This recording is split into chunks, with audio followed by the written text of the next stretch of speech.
Hey, what's up, guys? I'm back making videos again. As the season is starting, I gotta start working on this again. And I'm gonna start off with the Eastern Conference predictions, just like the Western Conference ones. Honestly, I have no idea what I'm doing. I'm 100% sure that my list is gonna be incorrect.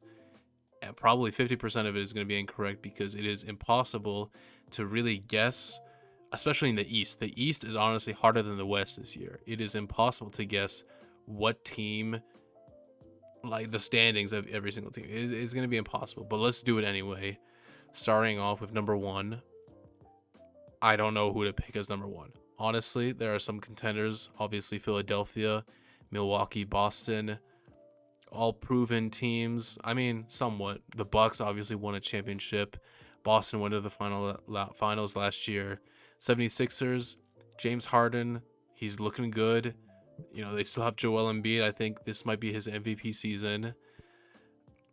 I don't know. They have a really good team over there. I don't know, man. I think I'm gonna start off with. I'm just gonna put all three of them at the top. They are interchangeable, very interchangeable because I don't know. I think Philadelphia might be the one seed. I think they're gonna try really hard to win a lot of games, and I think they will win a lot of games. I think the Bucks obviously have proven themselves, and as long as they stay healthy, Giannis is gonna be Giannis. He could be another MVP candidate again this year, like he was every single year now. Boston, they're still gonna be good. Ime Udoka, obviously, losing their coach is gonna be a big hit. And Robert Williams is going to be injured for the first bit of the season. But with Boston, their defense is still going to be as good as ever. Jason Tatum is probably going to have a really good season. Jaylen Brown is going to have a good season. So it's kind of hard to put them any lower than this. I think I'm going to put Brooklyn here. I think obviously the talent on Brooklyn is undeniable. Kevin Durant, Kyrie, Ben Simmons. But there is still some questions. Other than Ben Simmons, their defense is a little spotty. But they have a really good bench. They have really good surrounding pieces, shooting, Seth Curry around. And I don't know. It's hard to put Brooklyn any higher than 4 just because of all the outside shenanigans that they've had the past 2 seasons with just Kyrie not playing last season, Kevin with asking to be traded out, Ben Simmons in general, just he didn't play last year at all. So there's just a lot of hoopla surrounding this team in the past, but it's a new season. I think they're as talented as any other team in the league, and they could honestly be as high as the 2 seed, maybe even the 1 seed. But for right now, I'm going to put them at 4 just because there's always some outside factors that might, I don't know, they might be messy for them. Number 5, there is no bias in this pick, but I'm going to put the Raptors. They're always going to win. People always underestimate them, but they always end up winning more games than predicted in the over-under, and they always just find a way to sneak themselves in. Obviously, Scotty Barnes is going to take a huge jump this year, hopefully. Pascal, maybe there's another jump in him. OG, Fred, Gary, Precious Achua, they just have so many defenders, so much length. It's my team. I'm going to be biased to my team. I'm going to put them as number 5. I think number 6, I'm going to put Cleveland. I'm going to be nice to Cleveland. Obviously, they got Donovan Mitchell in a trade. Darius Garland is amazing. Another year of Evan Mobley. Jared Allen is really good on defense, and I think that they're going to be a regular season winning team. I'm not going to put them over Toronto because it's Toronto and it's my team, and I can't really find myself putting them over the other teams, but I think that they are a really good team, and I wouldn't be surprised, honestly, if they're like a top 4 seed as well, just because they're going to be a regular season winning team. Number 7, I think I got to put Miami here.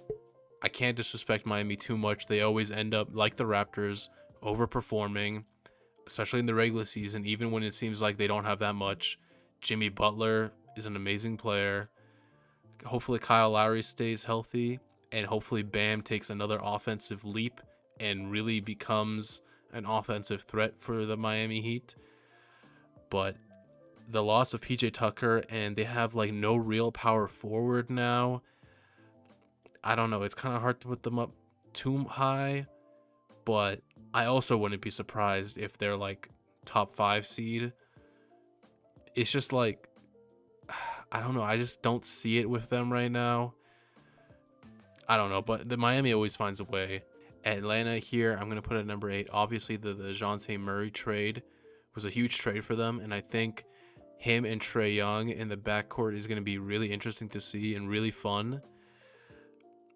I just think it's kind of difficult to put them much higher than any other team. But with Trae Young, as an engine on his own right, and now with DeJounte Murray, I think that they have potential to be much higher. Again, it's just impossible to like really predict. An injury could change the entire list. It could be 3 through 8, just like the West. It could be a 1-game difference by the end of the season. That's how close both conferences are. I don't know. I just don't see them. I don't know. It's hard to pick. New York, I'm going to put next. The addition of Jalen Brunson is really good. Another year of RJ Barrett. But I don't know. I just don't think New York is there yet. Chicago. Ooh, is it going to be Chicago or New York that's better? I think I don't know. Chicago or New York. I think I might give Chicago. I think DeMar's going to have another really good year. I think Zach LaVine is going to have a good year. But defensively, they're not the greatest. They're one of the worst three-point shooting teams. I don't think that while DeMar might have another good season, I don't think he's going to have a season like last year. I think that was not an anomaly, but it was a career year. I don't know how replicatable that is. Lonzo Ball's injury is a huge, huge factor for this team, and as long as he's gone, it's going to be hard for me to put them much higher. Number 11, I think. Washington. I can't disrespect Washington too much. Bradley Beal is obviously still really good. Him and Kristaps is an interesting duo. I don't like the Bradley Beal contract at all. I think it was a horrible contract for the team. For Bradley Beal, he got absolutely generational money, but for the team, it just kind of locked them up into this low end of the pack. Not much wiggle room to improve that much, not through the draft, and they're certainly not a championship team, so they're kind of in this very deadlocked position.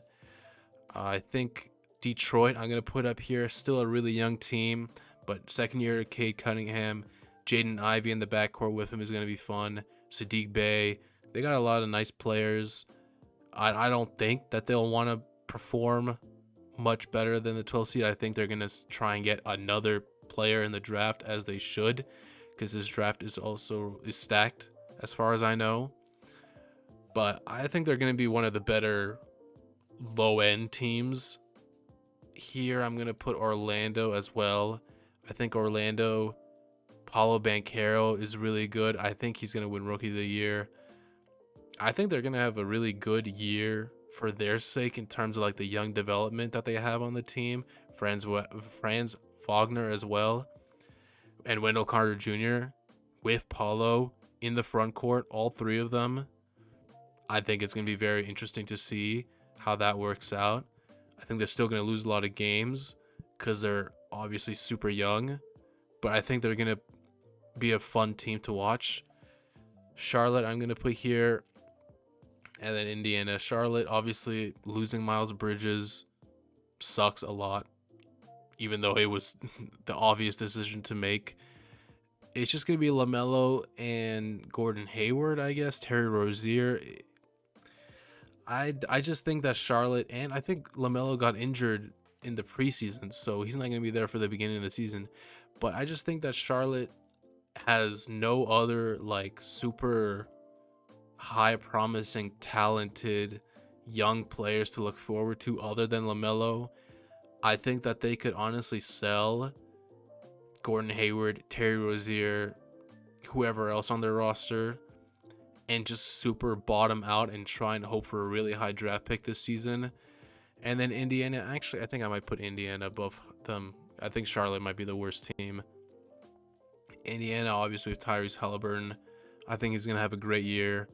They have some young players around there, but nothing like super. Benedict Mathurin, going to be a good rookie, but I don't think there's going to be anything super crazy in Indiana. And I think they're going to try and go for first overall pick, like every other tanking team, to just try to bottom out, get Victor Wembanyama, Scoot Henderson, one of the Thompson twins, or whatever, because this draft is really good.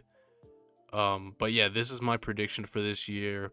I honestly, it could be completely wrong, but hey, I could be completely correct too. Who knows?